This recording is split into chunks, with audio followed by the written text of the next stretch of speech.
Dear students, इस video में हम लोग डिस्कस करेंगे diet. What is diet? Diet क्या होती है? मोदाद एंड हिज कोलीग्स ने एक्सप्लेन किया इन manufacture of illness and in causes of premature death. एक दुनिया के अंदर 2% काजेज जो प्रीमेच्योर डेथ्स होती हैं वो होती हैं आपकी हाई फैट डाइट लेने की वजह से, आपके सेडेंटरी लाइफस्टाइल और रिजल्टिंग ओबेसिटी की वजह से। अगर आपको ओबेसिटी हो जाती है because of taking the high fat diet, तो उससे क्या होगा, आप you are more prone toward certain chronic disorders, जैसे कि हार्ट डिजीज़ हैं, डायबिटीज़ है, आपकी करोनरी हार्ट डिजीज़ है, सर्टन कैंसर्स है। तो हम ये देखते हैं कि डाइट क्या है। How can we explain diet? तो diet is actually a kind of food और food consume by a person और अदर ऑर्गेनिजम्स, यानी जो आप खुराक खाते हैं इन किसी भी फॉर्म में, उसको हम डाइट कहते हैं। अच्छा, डाइट को अगर हम देखें तो आप डाइट के टर्मिनोलॉजी जो है इट्स यूज्ड अल्टरनेटिवली भी यूज़ होती है। जब आप कोई स्पेसिफिक डाइट कर रहे होते हैं या वेट मैनेजमेंट के लिए ट्राई कर रहे होते हैं, तो आप कहते हैं we are on certain diet, हम इस टाइप की डाइट ले रहे हैं, हम कीटो डाइट पे हैं या हम लो क्रैब डाइट पे हैं। तो डाइट का वर्ड उसमें भी यूज़ करते हैं इंटरचेंजेबली। एक तो डाइट वो होती है जो आप कंज्यूम करते हैं, और सर्टेन जो आप मैनेजमेंट स्ट्रेटजीज यूज़ करते हैं फॉर वेट के लिए, उसमें भी हम डाइट का वर्ड यूज़ करते हैं।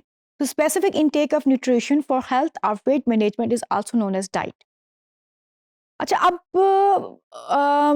डाइट तो ठीक है, व्हाट इज बैलेंस डाइट? और बैलेंस डाइट हमारे लिए क्यों इंपॉर्टेंट है? बिकॉज आपकी हेल्दी होने के लिए आपकी डाइट का बैलेंस होना बहुत ज़रूरी है।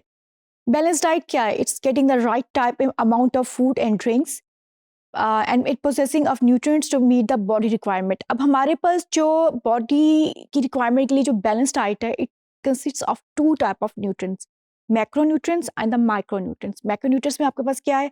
You have the protein, you have the carbohydrate and you have fat. So इन माइक्रोन्यूट्रिएंट्स के अंदर you have certain vitamins, minerals and water. और इन सब चीज़ों की जो एक बैलेंस अमाउंट है किसी भी डाइट के अंदर, जो आप कंज्यूम करते हैं, जो ईट करते हैं, उसका बैलेंस में होना बहुत ज़रूरी है, ताकि आपकी बॉडी जो है एक प्रॉपर फंक्शन कर सके।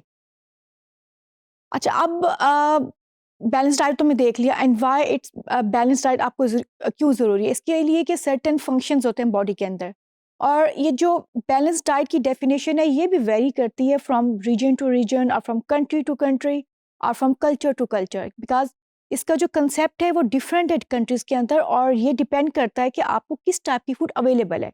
यानी जिस रीजन के अंदर जो फूड अवेलेबल है उसको लेके वो उसको बैलेंस डाइट का कंसेप्ट देते हैं। And it's highly variable as a different from country to country, and social and culture habits, economic status, age, your age, gender and physical activity.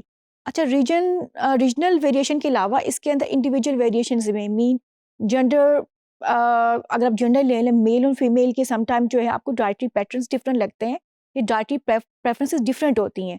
Physical activity की वजह से आपकी डाइटरी जो है habits different हो जाती हैं। और द मोस्ट इंपॉर्टेंस जो इकोनॉमिक स्टेटस, यानी अगर आपका हाई इकोनॉमिक स्टेटस है तो आप ज़्यादा एक्सपेंसिव डाइट्स को अफोर्ड कर सकते हैं। लो इकोनॉमिक स्टेटस में आप इतना डाइट फूड अफोर्ड नहीं कर सकते, तो जो आपके पास अवेलेबल होता है यू कैन टेक इट, आप उसे लेते हैं और उसे बैलेंस डाइट भी ले सकते हैं। लो सोशो इकोनॉमिक स्टेटस के अंदर अनबैलेंस डाइट भी ले सकते हैं। लेकिन ये बैलेंस डाइट लेना आपकी बॉडी के लिए किस तरह से इंपॉर्टेंट है?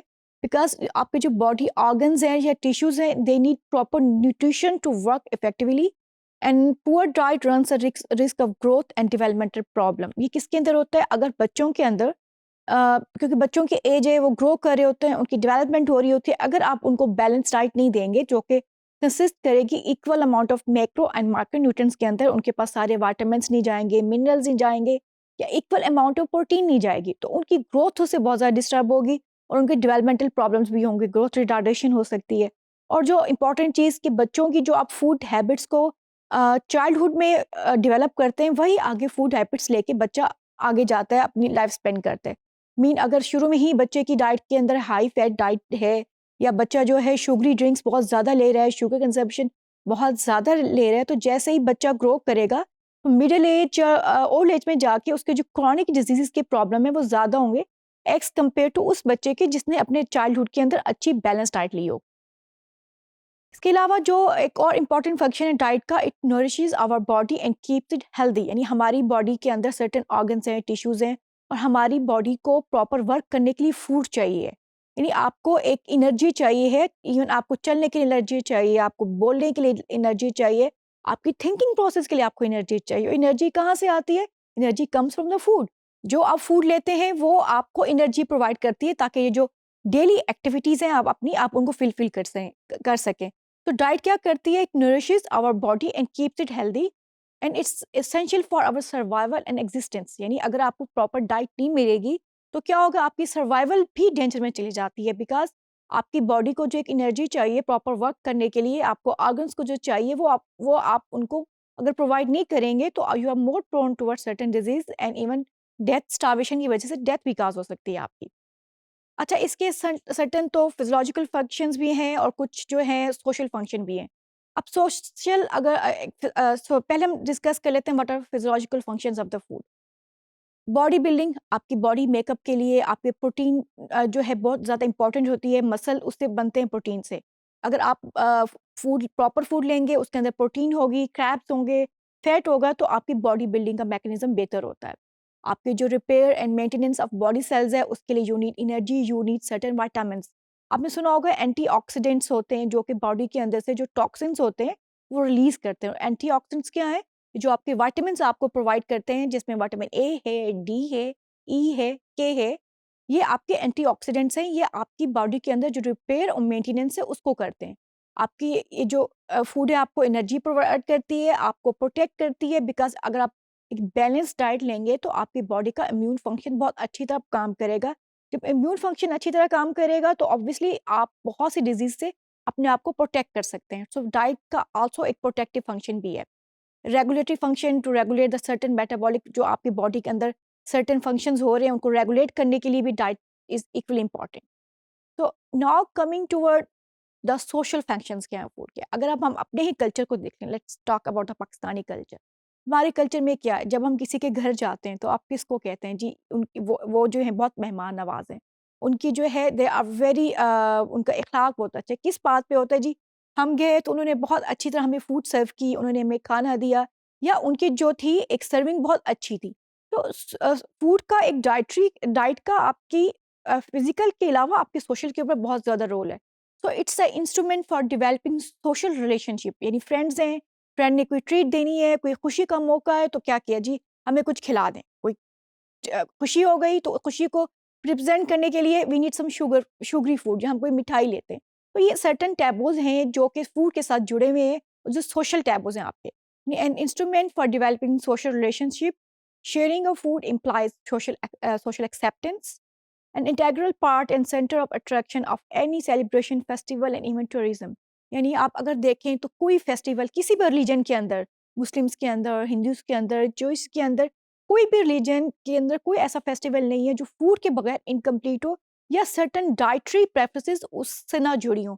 लेट्स सपोज हमारी जो ईद है, हम कहते हैं जी हमारी ईद, एक ईद जो है इट्स लिंक्ड विद अ मीठा, वो मीठे के साथ है। एक जो हमारी दूसरी ईद है it's linked with some salty things, यानी कि उसमें हम कुर्बानी करते हैं तो हम लोग साल्ट लेते हैं। इसी तरह अगर आप क्रिश्चियंस को ले लें, उनका जो क्रिसमस है it's linked with some time of food. उनके वो कुछ स्वीट्स होते हैं उनके, और कुछ उनकी सर्टेन अदर सोशल फूड होती है जो कि वो शेयर करते हैं ड्यूरिंग द क्रिसमस डेज। तो ये जो है कोई भी टूरिज्म, अगर टूरिज्म को let's discuss on the tourism, अगर आप किसी दूसरे एरिया में जाते हैं, लेट्स सपोज हम लाहौर से कोई चला गया पेशावर, या पेशावर से कोई क्वेटा चला गया, तो सबसे पहले हम क्या कहते हैं कि जी उस एरिया की जो सबसे अच्छी फूड है हमने वो खानी है। यानी पेशावर चले गए तो आपने कहना जी पेशावर की जो सबसे अच्छी खुराक है हमने वो खानी है। कोई पेशावर से पंजाब आ गया तो उसने कहा जी पंजाब में जो सबसे ज़्यादा फेमस है मैंने वो खाना है। यानी इसका टूरिज्म के ऊपर, ट्रैवलिंग के ऊपर भी बहुत इफेक्ट है। जो टूरिस्ट आपके पास दूसरे कंट्री से आते हैं वो भी सबसे पहले आके पूछते हैं कि जी इस कंट्री में कौन सी फूड सबसे ज़्यादा जो है चलती है, या कौन सी फूड सबसे ज़्यादा हमें मिलेगी जो टेस्टी होगी। सो इसके सर्टेन सोशल्स जो हैं आपके सोशल कल्चर एस्पेक्ट्स इस डाइट के साथ जुड़े हुए हैं आपके। टूरिज्म है, जॉयस ओकेजन्स हैं, brings the people together and nourishes a feeling of brotherhood. यानी अगर आपने एक दूसरे के साथ भाईचारा दिखाना है तो यू हैव, आपको कुछ फूड आप प्रेजेंट करते हैं या कोई फूड डिस्ट्रीब्यूट करते हैं। अच्छा, और इसके अलावा डिफरेंट कल्चर्स के डिफरेंट फूड हैबिट्स हैं। अगर हम और इसकी जो एक्सेप्टेंस है वो डिफरेंट रीजन्स में डिफरेंट है। लेट्स टॉक, अगर हम ज्यूस के बारे में बात करें तो ज्यूस का कंसेप्ट है कॉशियस फूड का। इसी तरह अगर हम मुस्लिम्स के बारे में बात करते हैं तो हम यूज़ करते हैं हलाल फूड। तो हर रीजन की, हर रीजन रिलीजन की अपनी एक डाइट या फूड है। आप कॉशर फूड को आप देख लें या आप हलाल फूड को देख लें, तो उसमें यही है कि दोनों में एनिमल को स्लॉटर किया जाता है, लेकिन वो सर्टेन पार्ट्स हैं जो इस पीपल जो कि वो यूज़ नहीं करते। और मुस्लिम्स का कुछ ये है कि हम अपना कलमा, हम अपना कुछ डिसाइड करते हैं बिफोर स्लॉटर करने से, कोई कुर्बानी करने से पहले। इसी तरह अगर आप हिंदुइज़्म में देख लें, हिंदुइज़्म में वो स्ट्रिक्ट वेजिटेरियन है, वो वेजिटेरियन डाइट लेते हैं।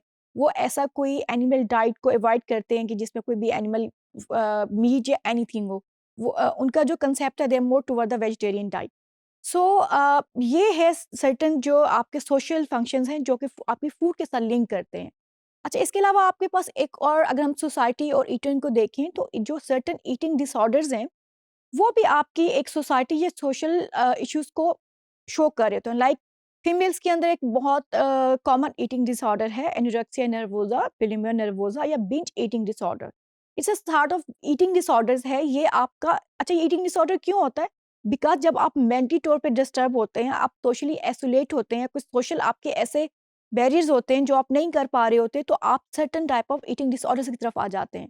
तो ये सोसाइटी का ईटिंग के ऊपर बहुत ज़्यादा रोल है और ये आपकी सर्वाइवल के लिए भी बहुत ज़्यादा इम्पोर्टेंट है। अगर हम पहले वाला कल्चर देखें, तो पहले शायद कल्चर था कि लोग फूड को सर्वाइवल के लिए यूज़ करते थे, लेकिन अब लोग सर्वाइवल से बहुत आगे, ये क्लास डिफरेंशिएट के भी यूज़ होता है। अपर क्लास के लिए और डाइट यूज़ होती है, लोअर क्लास के लिए और यूज़ होती है, और इसकी वजह से इसके अंदर काफ़ी अनहेल्दी वेज भी आ गए हैं। So, eating disorders are mental disorder, abnormal eating habits and thoughts. It's more common in female. It include anorexia nervosa, bulimia nervosa, and binge eating disorders. Affect people of every gender, age, status, and size, but female are more prone toward this eating disorders. अच्छा, उसके अलावा जी हमारी जो dietary choices हैं, वो culture and religious restrictions हैं हमारे पास। Eating practices varies depending on the sects, यानी डिफरेंट जो है सेक्टर्स जो हैं, ये डिफरेंट जो ग्रुप्स हैं, उनकी अपनी ईटिंग प्रेफरेंसेस होती हैं सर्टेन एरियाज के अंदर। So we can say that although humans are omnivores, each culture and each person holds some food preferences or some food taboos. This may be due to personal taste or ethical reasons, and individual dietary choices may be more or less healthy. Thank you very much, students.